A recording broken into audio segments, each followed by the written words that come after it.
İşte.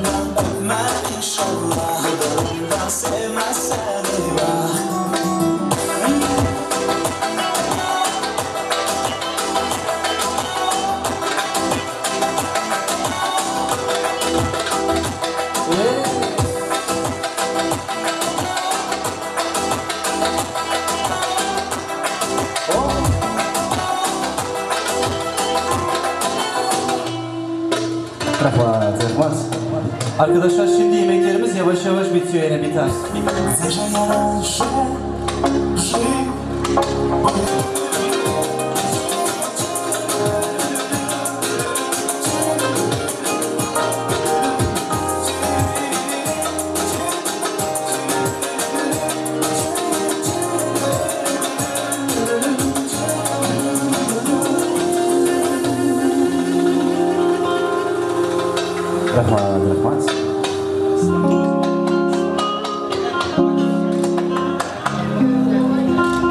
Arkadaşlar bence yemeklerimiz de bitti. Yavaş yavaş dansıvayla güzel, eğlenceli şarkılarımıza geçebiliriz.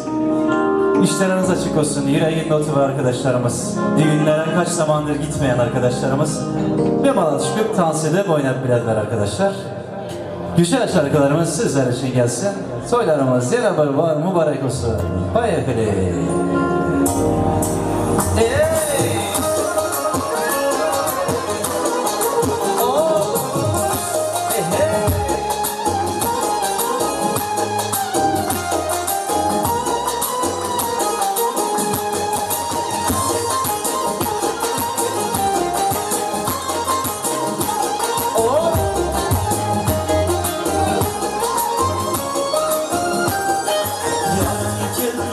Aman kimde yaman, kalem kırmasana da kimde yaman. Yarın kırmasa aman kimde yaman, kalem kırmasana da kimde yaman. Son şerrin bana getirip gidermen, ah kimde yaman, ah kimde yaman, ah kimde yaman, kimde yaman.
oldu seni